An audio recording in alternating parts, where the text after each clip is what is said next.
Assalamualaikum warahmatullahi wabarakatuh. Perkenalkan, nama saya Gina Lukiana. Saya perwakilan dari Universitas Muhammadiyah Palu dengan program studi S1 jurusan Kesehatan Masyarakat. Di sini saya akan membawakan materi saya yang berjudul Transisi Epidemiologi dan Transisi Demografi. Jadi sebelum saya lanjut ke materi, di sini saya akan sedikit menjelaskan apa hubungannya transisi epidemiologi dan transisi demografi. Jadi transisi epidemiologi dan demografi ini saling berkaitan, di mana transisi kesehatan terjadi karena adanya transisi demografi dan transisi epidemiologi. Jadi transisi demografi ini merupakan akibatnya adanya urbanisasi, industrialisasi, meningkatnya pendapatan, tingkat pendidikan, teknologi kesehatan dan kedokteran di masyarakat. Nah, hal ini berdampak juga pada terjadinya transisi epidemiologi, yaitu perubahan pola kematian, angka fertilitas total, umur harapan hidup penduduk, dan meningkatnya penyakit tidak menular. Adanya transisi juga mengakibatkan terjadinya beban ganda terhadap masalah penyakit di suatu negara. Nah, lanjut. Jadi transisi demografi ini adalah teori transisi demografi merupakan suatu model yang menggambarkan perubahan. Jadi penduduk dari tingkat pertumbuhan yang stabil tinggi ke tingkat pertumbuhan yang stabil rendah. Jadi yang terjadi dari waktu ke waktu, model transisi demografi dikemukakan tahun 1929 oleh ahli demografi Amerika Serikat, yaitu Warren Thompson, di mana masanya 1887 sampai 1973, yang mengamati perubahan-perubahan pada angka fertilitas dan mortalitas dalam masyarakat selama 200 tahun.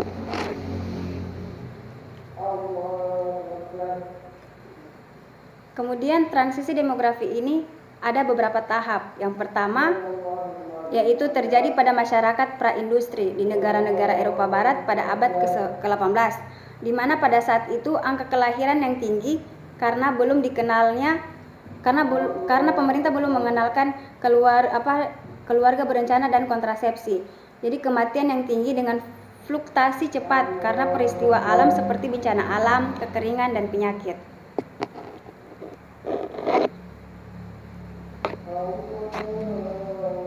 Tahap kedua, terjadi revolusi industri di Eropa Utara dan Barat pada abad ke-19. Jadi, terjadi ledakan penduduk. Struktur umur didominasi oleh populasi muda. Pada abad ini juga kualitas hidup meningkat, mortalitas menurun pesat karena perbaikan suplai pangan dan sanitasi kesehatan masyarakat. Lanjut ke tahap berikutnya, yaitu tahapan ketiga, di mana angka kelahiran sangat turun. Kontrasepsi di sini sudah berkembang, jadi pertumbuhan penduduk mulai seimbang. Banyak terjadi perubahan-perubahan sosial, angka kematian turun lebih lambat, urbanisasi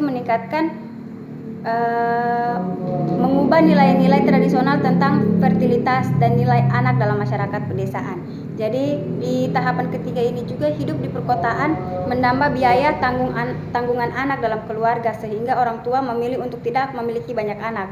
Jadi meningkatnya pendidikan dan pekerjaan perempuan menurunkan nilai-nilai tradisional, status perempuan sebagai ibu dan memiliki anak menjadi penting. Jadi di sini perempuan juga pekerja memiliki sedikit waktu untuk membesarkan anak. Lanjut ke tahap keempat, di mana tahap ini menjelaskan bahwa status kesehatan populasi membaik. Yang kedua, status sosial perempuan meningkat, implementasi program keluarga berencana, terjadinya penundaan usia perkawinan, angka kematian rendah karena pelayanan kesehatan lebih baik dan suplai pangan yang bisa diandalkan. Tahap kelima, di tahap ini menjelaskan bahwa angka kematian sangat rendah. Angka kelahiran lebih rendah lagi, sehingga terdapat pertumbuhan alami yang negatif. Akibatnya populasi mengalami penyusutan. Jadi di grafik ini implementasi program KB terus berlanjut. Penurunan populasi ancaman bagi industri di negara maju yang membutuhkan tenaga kerja dan mengandalkan pertumbuhan populasi. Jadi kelompok besar populasi yang lahir pada tahap kedua mengalami penuaan, sehingga kondisi itu menciptakan beban ekonomi bagi populasi kerja yang besar makin menurun. Nah, jadi di sini Indonesia mengalami penurunan angka kelahiran sebelum mengalami proses industrialisasi melalui program KB. Semakin berkembangnya zaman, kebiasaan memiliki anak banyak juga yang sudah mulai ditinggalkan. Jadi proses industrialisasi semakin membaik, angka kelahiran sudah cukup berhasil ditekan. Lanjut ke transisi epidemiologi. Jadi transisi epidemiologi itu adalah proses perubahan bentuk dari pola mortalitas tinggi pada kelompok umur bayi dan anak, serta episode kelaparan dan epidemi. Penyakit-penyakit infeksi yang dialami semua kelompok umur menjadi pola mortalitas dan penyakit degeneratif. Dan penyakit-penyakit buatan manusia, misalnya penyakit yang disebabkan oleh merokok, yang banyak dialami oleh usia lanjut. Di negara-negara industri, transisi epidemiologi terjadi sebelum abad ke-20. Teori transisi epidemiologi pertama kali dikeluarkan oleh seorang pakar demografi yang bernama Abdul Umran pada tahun 1971, di mana saat itu dia mengamati perkembangan kesehatan di negara industri sejak abad 18.